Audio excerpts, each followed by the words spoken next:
Good morning. It's Wednesday, May 13th, and you're here with the Doctors In Ask Dr. Arwady. I'm Sybil Madison, your Deputy Mayor for Education and Human Services, and I'm here with Dr. Allison Arwady. Morning. Dr. Arwady is your Commissioner for the Chicago Department of Public Health. You can ask us questions in the chat box below. You can also send them in using the hashtag AskDrArwady on Facebook or Twitter. We always start by checking our distance, making sure that we're at least 6 feet apart. We hope that this becomes a routine in your life as it is in ours. For the long term. Yes, because it's going to be so important to continue to keep our distance, as well as do the basic things as washing our hands, and when we're out in public and we can't keep that distance, wearing a cloth covering over our faces. Dr. Arwady, you always start us off with the latest on COVID-19 in Chicago. Yes, thanks for joining everybody. So as always, you should go to chicago.gov/coronavirus to see the latest. Right up at the top, there is a tab that says Data and Reports. We update it every day with maps, with graphs, and with numbers. And so as of now, we are at 32,595 lab-confirmed cases of COVID-19 in Chicago residents and 1,435 deaths in Chicago residents. That was an increase of 1,118 cases and 35 deaths since the prior 24 hours. Illinois is at 83,021 cases and 3,601 deaths. Let's pull up the graph looking at some of our testing data, because I know this is a question we've been getting a lot, and I wanted to make sure people were looking at this and understanding it. So every day we update on our main downloaded daily update this graph and the data with it. So you can see that as of May 12th, so the update from yesterday, there have been 116,417 individuals tested. I want to clarify that that means individual Chicago residents. So if somebody has had 2 tests or 3 tests, they're counted once. This is about counting individual Chicagoans. We do a 7-day average, recognizing that we often see testing dip on the weekends where some of them are not open, etc. So on our 7-day average, we are at 3,186 individuals tested per day. You've heard us talking about really our goal is to get to 4,500 tests per day, ideally by the end of the month. That's really what we're aiming for, and that's the setting in which we've added some additional testing sites and continue to build capacity. And you can see our percent positivity is 22.5%. And that's good because it continues to fall. I'll remind you that the state has set a 20% positivity rate as sort of the benchmark for being able to move to the next phase. And we've moved down from about more than 30% to really getting closer to 22% over the last few weeks. So let's just look at this graph a minute so everybody really understands it. So first of all, on the y-axis, that is just the number of tests done per day. And then the x-axis is just the dates. The yellowish, lightish color shows all of the tests that were done that were not positive, so they were negative or needing to be repeated. And then the black shows the positive tests. And you can see that basically, the most tests we've done on a given day, if you see the peak of that light colored, is around maybe 3,500, something like that. But then the average, as I said, has been closer to 3,200. And you can see that what's been good is that lighter colored has really gotten bigger than the black, which is the positive. And so that's as we see the percent positivity coming down. And this blue line is the percent positive. So you can see that if you go back to early April, it was more like 30, 31, 32%, and it's been slowly falling. And really, especially if you look in May there, we've seen some nice decrease there, and we are aiming to get down to at least 20%. We're actually more specific here. The overall 20% stands, but we're doing some work to separate out tests that are done in congregate settings. So that's in nursing homes, in shelters, etc. In those settings, we're really aiming to try to get to a 30% positivity because we find a lot more cases when we go into these high-risk settings and do a lot of universal testing. And we're actually hoping to get our community level percent positivity down to about 15%. But between those, they sort of work out to about a 20%. And we're making really nice progress here. So The way we drive percent positivity down, I'll just remind you, that's the number of tests that are done that are positive divided by the total number of tests that are done. And so either, if you remember your fractions, you get your numerator down, meaning fewer positive cases, or you get your denominator up, meaning more tests done. And so the combination of those is making good progress there. Mm-hmm. I also wanted to show one other follow-up piece of data, which was based off a question that we had yesterday. Someone had asked about whether they should be bringing their child to the pediatrician for well child visits and to talk about that a little bit. And I promised that I would bring some of the vaccination data. And so I wanted to actually, if we can pull up the other graph here. This is from the CDC. They just put out in maybe last week, May 8 here, in their weekly report, what has been happening with vaccine ordering across the country. So about half of the vaccines that are given to children in the US are funded by the federal government. The main one is through a program called the Vaccines for Children, and the Chicago Department of Public Health is the distributor for all of the vaccines for children's program. There's also a vaccines for adults program, but and so we receive vaccine and distribute it to hundreds and hundreds of pediatricians and family practice offices across Chicago, and then we do a lot of follow-up with all of those offices to make sure that things are being stored appropriately, given appropriately, sort of do some of that quality check. And so it's a big part of what CDPH does at baseline. And so what this is reflecting is, you can see if on the x-axis, marching along January, February to March, you see starting in the middle of March, we saw ordering really fall off. So these are the pediatricians and the family practice physicians saying, here's how many of these vaccines I actually need to keep up with. And you can see we've seen just a major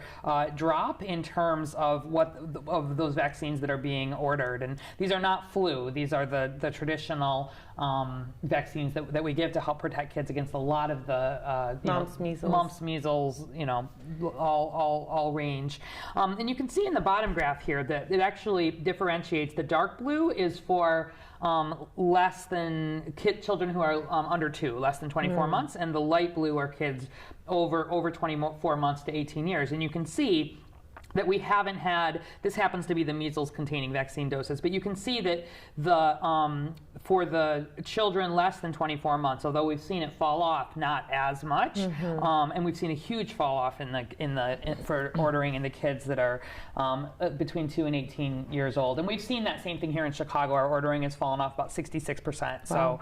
So what that is telling us, and what we've really been promoting and what we said yesterday, was that especially for kids under 2, that's where we really do want to make sure they continue to get their vaccines and stay on their schedule. For the kids over 2, there can be, right now during this stay-at-home period, there can be more possibility for deferring well child checks, but we do want to make sure that there are plans for catch-up vaccinations, for example. And so I think looking ahead probably to this summer and certainly, to the fall, et cetera, a big part of work that CDPH will be doing in partnership with the many pediatricians and family practice offices is working to make sure that we don't get behind sort of as a city on a lot of these childhood vaccines. So if you have somebody, if you have a child under 2, then you should probably call your and what we said yesterday was, please be in touch. Like, that's what we want you doing, calling your pediatrician and talking to them, because they've all got slightly different plans for, they're doing things to space out. Because many of them kind of closed, or at least my pediatrician said no well child visits during this time. Right. But it seems like really the recommendation is more no well child checks for kids over 2, but in the under 2, we have to figure out how to keep those vaccinations going. And there's telemedicine is available in a lot of situations, and practices are doing a lot to space out like what the visits are, and thinking a lot. They obviously are also wanting to be very careful.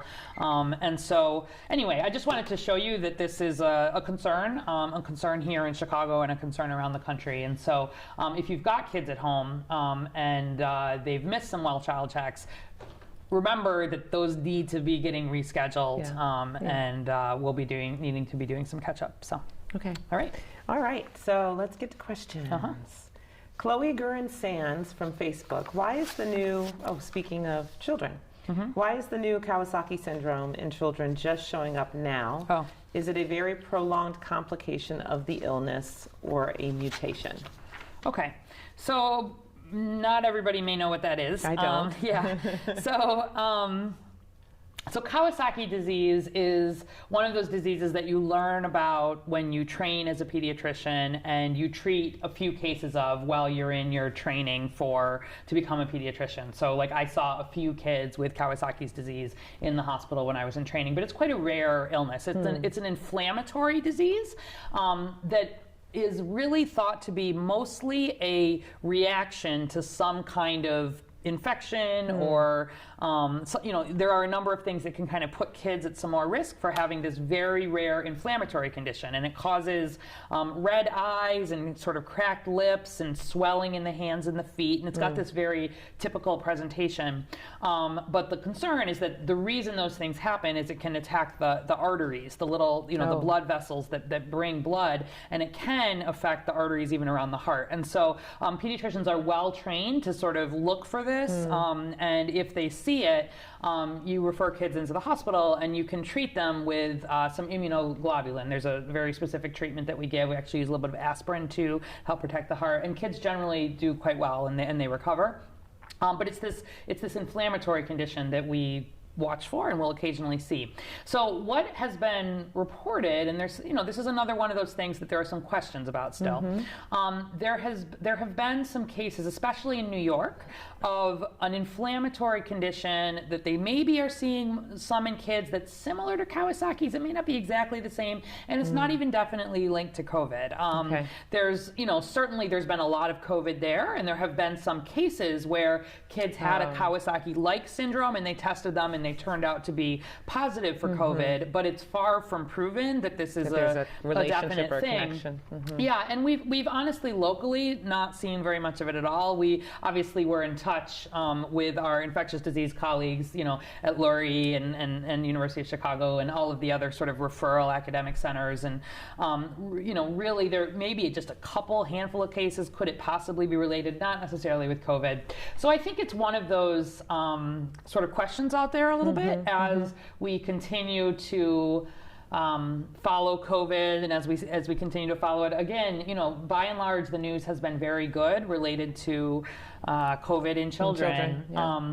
But could it be in a setting where you are seeing so much like they saw in New York? Maybe there is some association there. But I would say, not a major concern at this point for anything that we've seen in a real way locally. But we shared information with pediatricians and with our infectious disease specialists just so they are aware of it. And so if they're seeing kids with a Kawasaki type presentation, you would treat it the same way, but you would want to make sure they were getting COVID testing at the same time, and just to see if there's anything going on. So we're keeping our eye on it. We're on top of it, but it's not something that I would want sort of regular folks worrying a whole lot about. I think it's one of those many things out there that we're continuing to follow and sort of learn about.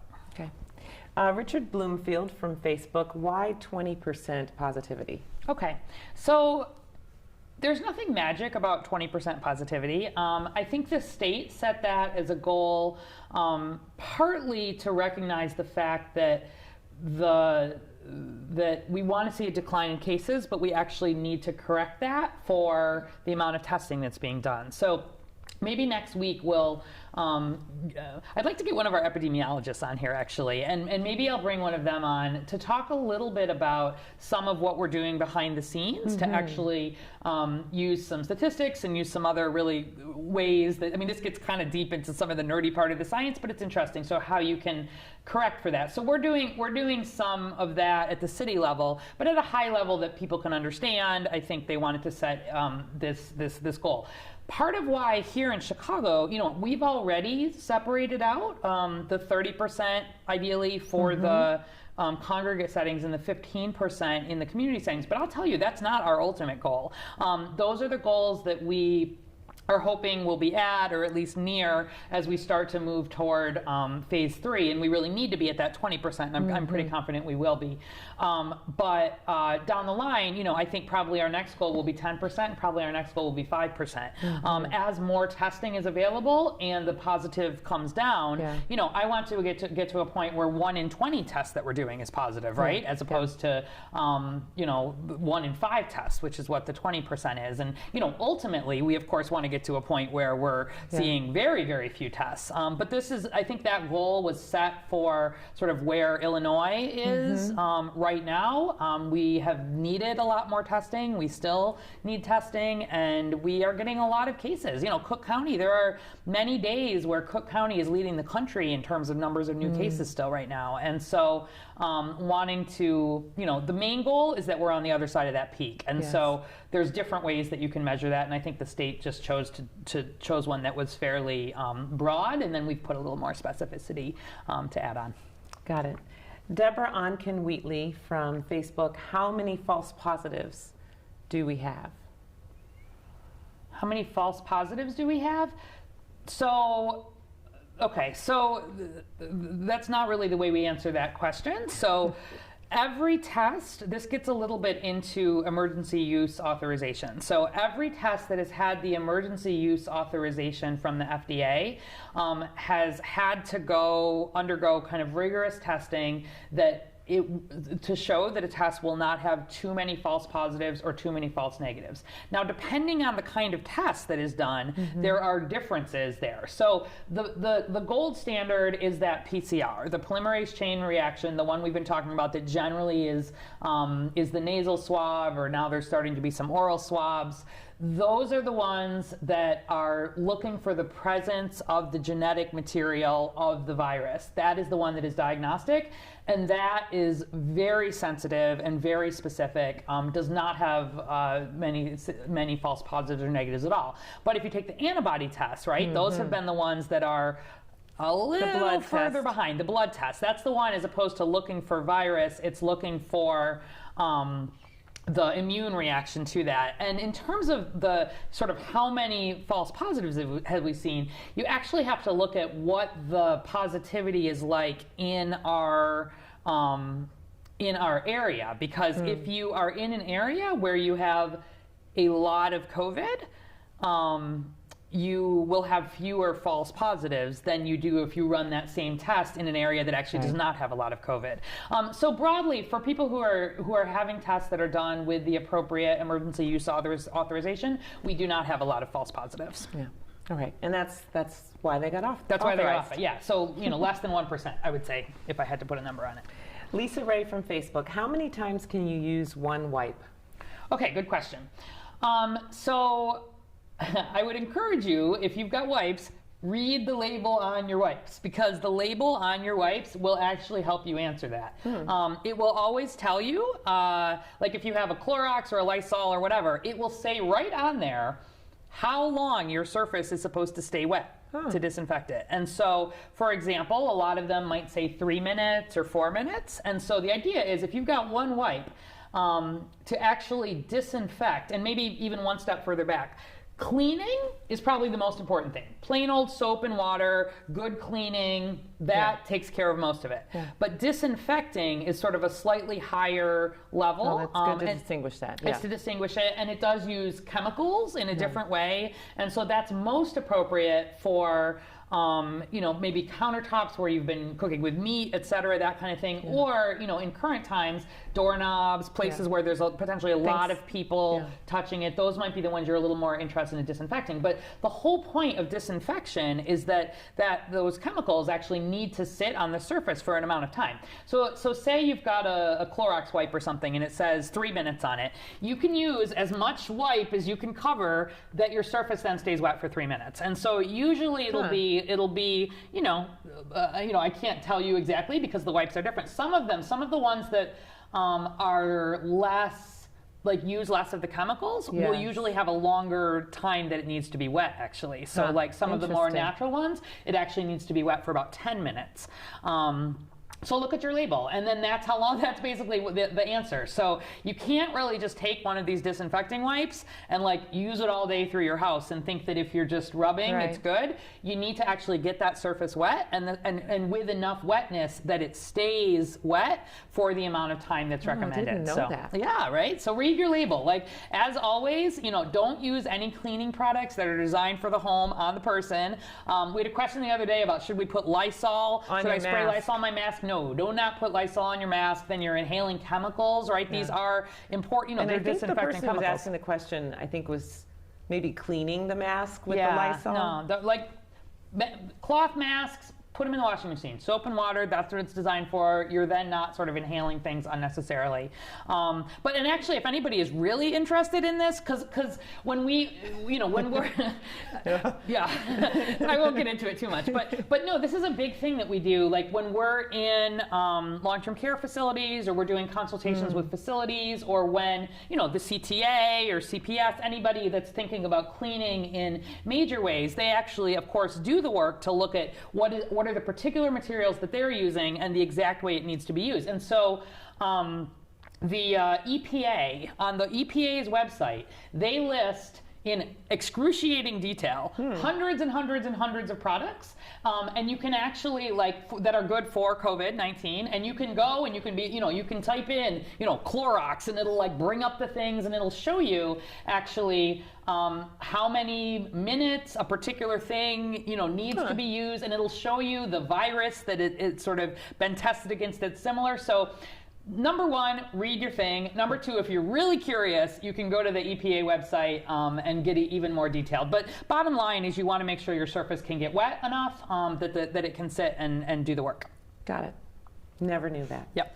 Angela Champ from Facebook, please expound on the adverse effects on breathing in carbon dioxide worn by masks on the respiratory system. Okay, not a big concern for that. So as we all learned back in school, the main thing that you're breathing in terms of what you're using for your body, is oxygen, and the main thing that you're breathing out is carbon dioxide. And it is true that if carbon dioxide really builds up a lot in the blood, your body cannot tolerate that at all. You'll get very you'll get ill very quickly. Yes. And so one of the reasons, where people are having trouble in the hospital, it's not just about needing to give them oxygen. Sometimes we actually will check their blood to see what is their carbon dioxide level. And if their lungs are not functioning very well, it's actually that increase in carbon dioxide that can be more of a problem for your body. So the good news is that any kind of cloth mask that you're wearing does not have a seal in the way that you would have trouble getting the carbon dioxide out. Got it. Your body is extremely good at regulating around this. And so you would not have a negative effect from sort of, quote, trapping carbon dioxide. We have to worry about that when people are wearing, if you think about firefighters or Yes. systems where you're really sealed and very much enclosing, or scuba divers, this kind of Yes. thing. There is much more need to really be careful with that. But anything that you're sort of putting on your face, certainly cloth masks, is not going to be a problem. Okay. Face State from Facebook, I read that the incubation period can be, I think, 28 days. What is the situation with the incubation period? Okay, so no. So the incubation period is a maximum of 14 days. And I think probably what Faye is thinking of is there's been some different, with some of, at the state, they said they wanted to follow how long people were hospitalized, or how much time needed to be tracked to see changes in hospitalization. But the incubation period, to remind everybody, is the time from when someone has been exposed to COVID-19 to the time that they develop symptoms. And that can be up to 14 days. We don't have reports of people being exposed and then getting sick more than 14 days later. And in fact, the average is about 5 days. So most people, if they're exposed to COVID, will get sick 5 to 6-ish days later. But because it can go out as long as 14 days, that is how long we ask people to quarantine for, right? Yes. Like if they've had a high risk exposure, et cetera. We want you to stay out for the 14 days because that's the time period in which if you were infected, it will actually sort of take root in your body and you would have a positive test and symptoms. So that has not changed actually from the beginning. Different diseases have different incubation periods. So like Ebola had a 21-day incubation period, but the one for COVID, even in a conservative way, is 14 days. So. Okay. All right. I think we have time for one more question. I'm trying to choose one. Okay. That's easy to answer. All right. Here are two, and you mentioned antibody tests. Richard Whirling from Facebook.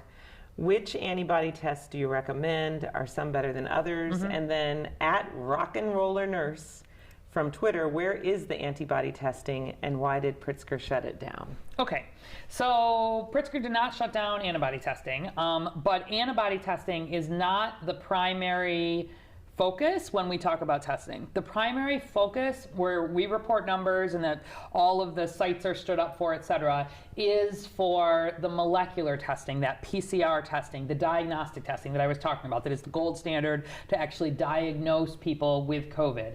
That is the most important thing to build up because that is what you actually act on. When you have somebody who is COVID positive, they need to be isolated, people need to be quarantined, they need to be followed to see if their symptoms get worse, we need to work on controlling disease. That is like the test that you use both to treat somebody in the moment and the public health actions around it.